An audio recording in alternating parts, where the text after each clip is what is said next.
दोस्तों तो देखिए हमारे वर्कशॉप पे आई है एक्सट्रीम 200S।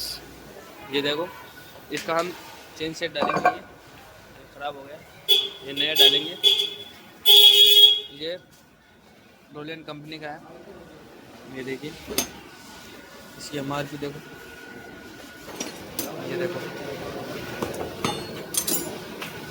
अच्छी क्वालिटी का है, अच्छी कंपनी है ये। इसके अंदर न्यू चेन सेट इंस्टॉल करेंगे।